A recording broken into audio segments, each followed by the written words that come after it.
اعوذ باللہ من الشیطان الرجیم بسم اللہ الرحمن الرحیم۔ السلام علیکم ورحمۃ اللہ وبرکاتہ۔ آج ہم میں سے ہر ایک مسلمان یہ چاہتا ہے کہ پاکستان میں دین اسلام کا نظام یعنی نظام خلافت قائم ہو، ہماری سیاست، معیشت اور معاشرت قرآن و سنت کے احکام پر مبنی ہو تاکہ ہم اپنی زندگیاں اسلام کے اصولوں کے مطابق گزار سکیں۔ لیکن سوال یہ ہے کہ یہ اسلامی حکومت کیسے قائم ہو سکتی ہے؟ یہ اسلامی انقلاب کیسے آ سکتا ہے؟ اس کا حل ہمیں قرآن مجید نے بتا دیا، جو کہ صرف 3 نکات پر مشتمل ہے۔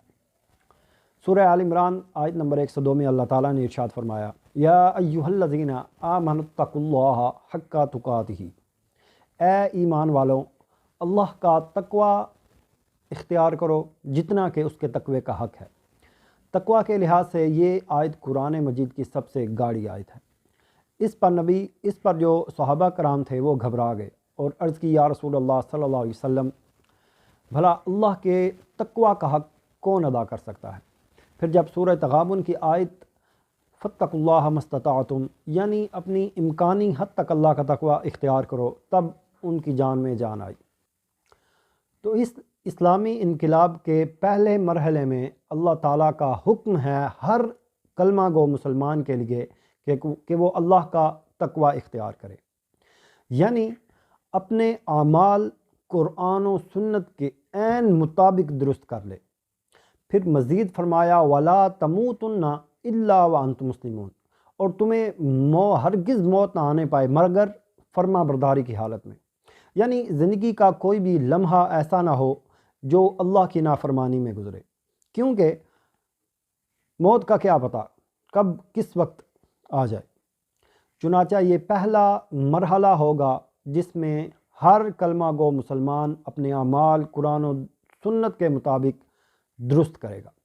اگر ایسی شخصیتیں نہ بنی ہوں تو اجتماعی اصلاح کا کوئی بھی کام نہیں ہو سکتا۔ پھر فرمایا، وَاعْتَصِمُوا بِحَبْلِ اللَّهِ جَمِيعًا وَلَا تَفَرَّقُوا، اور اللہ کی رسی کو مضبوطی سے تھام لو مل جل کر، اور تفرق میں نہ پڑو۔ تو دوسرا جو نقطہ ہوگا، دوسرا پوائنٹ ہوگا، وہ ہوگا اجتماعیت، یعنی ایک ہو جاؤ۔ کوئی بھی مقصد حاصل نہیں کیا جا سکتا جب تک کہ اس مقصد کے لیے کام کرنے والے لوگوں کی سوچ ایک جیسی نہ ہو جائے۔ لہٰذا اگر اسلامی انقلاب لانا ہے تو تمام امت مسلمہ کی، تمام مسلمانوں کی سوچ ایک جیسی کرنی ہوگی۔ ہمارے پاس وہ کیا ذریعہ ہے کہ جس کے ذریعے ہماری سوچ ایک ہو جائے، ہمارا مقصد ایک ہو جائے، اور ہم اس مقصد کے حصول کے لیے مل جل کر سوچنا اور کام کرنا شروع کر دیں۔ ظاہر ہے انسانوں میں اجتماعیت جانوروں کے گلوں کی طرح تو ممکن نہیں کہ ایک بھیڑ بکریوں کا ریوڑ ہے اور ایک چرواہا ایک لکڑی سے سب کو ہانک رہا ہے۔ اگر انسانوں میں اجتماعیت پیدا کرنی ہے تو ان کی سوچ ایک جیسی کرنی ہوگی، ان کے ذہن ایک جیسے بنانے ہوں گے، اور اس کا واحد ذریعہ قرآن ہے۔ یہی وہ اللہ کی مضبوط رسی ہے۔ حضرت عبداللہ بن ابن مسعود رضی اللہ تعالی عنہ سے روایت ہے، نبی علیہ الصلاۃ والسلام نے ارشاد فرمایا، کتاب اللہ حبل ممدود من السماء الى الارض، اللہ کی کتاب یہی وہ مضبوط رسی ہے جو آسمان سے زمین تک تنی ہوئی ہے۔ پھر ایک اور موقع پر نبی علیہ الصلاۃ والسلام نے ارشاد فرمایا، ابشروا ابشروا، خوش ہو جاؤ خوش ہو جاؤ، فإن هذا القرآن سبب، یہ قرآن ایک ذریعہ ہے، طرفہ بید اللہ و طرفہ بایدیکم، جس کا ایک سرا اللہ کے ہاتھ میں ہے اور دوسرا سرا تمہارے ہاتھ میں ہے۔ یعنی یہ قرآن اللہ کے تقرب کا وسیلہ بھی ہے اور مسلمانوں کو آپس میں جوڑنے کا ذریعہ بھی۔ ایک اور حدیث میں آتا ہے، نبی علیہ الصلاۃ والسلام نے فرمایا، دیکھو میں 2 چیزیں چھوڑ کر جا رہا ہوں، ایک قرآن اور دوسری میری سنت، اگر انہیں تھامے رکھو گے تو کبھی گمراہ نہیں ہوگے۔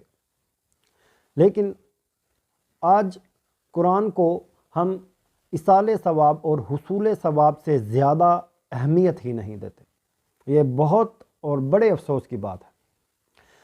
ہمارے علماء کرام اور مفتیان کرام 9 10 سال نہ جانے اس سے بھی زیادہ کی تعلیم حاصل کرتے ہیں، لیکن ان سے پوچھئے کہ ان کا کتنا فیصد سلیبس جو ہے قرآن ہے اور کتنے فیصد سلیبس ان کا فقہ ہے۔ افسوس کی بات، جس چیز نے ہمیں جوڑ کر رکھنا تھا ہم نے اسی سے منہ پھیرا ہوا ہے۔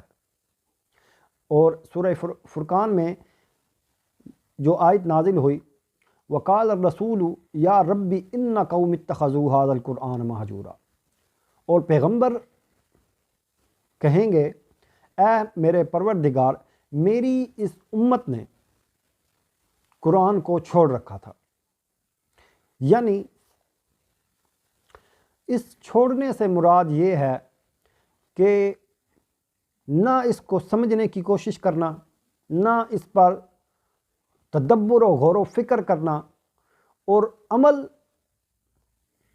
عمل پھر کیا ہوگا جب ہم نے اس کو سمجھ کر پڑھا ہی نہیں ہے۔ تو اسلامی انقلاب کے لیے دوسرا مرحلہ ہوگا اللہ کی کتاب، اللہ کی اس رسی سے مضبوطی سے مل جل کر چمٹ جانا۔ اب تیسرا مرحلہ جو ہے وہ کیا ہوگا؟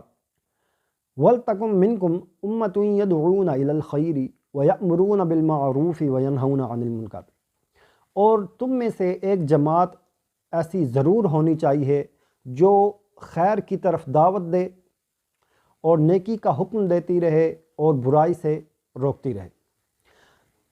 اب یہاں پہ منکم کا لفظ جو ہے وہ بہت اہم ہے۔ یعنی امت تو کروڑوں اربوں نفوس پر مشتمل ہوگی، لیکن ان میں سے اکثر خواب غفلت کی نیند سوئے ہوئے ہوں گے، اپنے مقصد کو بھولے ہوئے ہوں گے۔ تو تم میں سے ایک جماعت ایسی ضرور پیدا ہو جائے جو جاگو اور جگاؤ کا فریضہ سر انجام دے۔ پھر اس جماعت کے کرنے کے 3 کام ہوں گے۔ سب سے پہلا دعوت الی الخیر، اور سب سے بڑا خیر یہ قرآن ہے، خود ہے۔ پھر برائی سے روکنا اور نیکی کی دعوت دینا، یہ اس جماعت کے کرنے کے 3 کام ہوں گے۔ اور اسلامی انقلاب کے لیے آخری اقدام جو ہوگا وہ برائی کو بزور قوت روکنا ہوگا۔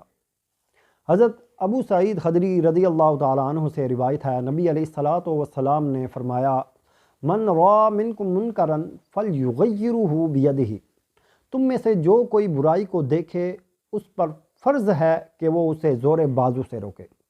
فإن لم يستطع فبلسانہ، اگر اس کی استطاعت نہیں رکھتا تو زبان سے برا کہے۔ فإن لم يستطع فبقلبہ، اگر اس کی بھی ہمت نہیں ہے تو دل سے برائی سے نفرت کرے۔ وذالک اضعف الایمان، اور یہ ایمان کا کمزور ترین درجہ ہے۔ آج جیسا کہ آپ کو معلوم ہے کہ حقیقت میں دین اسلام کی اور مسلمانوں کی کوئی وقعت نہیں رہی۔ کہاں وہ اسلام ہوتا تھا حکمرانی کرنے والا، اور کہاں ہم جیسے نام نہاد مسلمانوں کی وجہ سے آج اسلام اس کفر کے غلبے کے نیچے دبا ہوا ہے۔ اور اگر کسی مسلمان کے دل کے اندر اس جو نظام کفر ہے، اگر اس کے خلاف جو نظام باطل ہے، اگر اس کے خلاف کسی کے دل میں نفرت بھی نہیں ہے، تو پھر خود فیصلہ کیجئے کہ اس کے دل میں کتنا ایمان باقی بچا ہوگا۔ تو قصہ مختصر 3 نکات ہیں۔ نمبر 1، اللہ کا تقوی اختیار کرنا ہر کلمہ گو مسلمان کے لیے اللہ تعالیٰ کا یہ حکم ہے، یعنی اپنے اعمال قرآن و سنت کے مطابق درست کر لینا۔ نمبر 2، اجتماعیت، مل جل کر اللہ کی رسی قرآن مجید سے چمٹ جانا، سمجھنا اور اس پر عمل کرنا۔ اور جو فرقے ہیں اپنے اندر اختلافات بنا لینا اور جو تفرقے پیدا کر لینا، ان کو ختم کرنا۔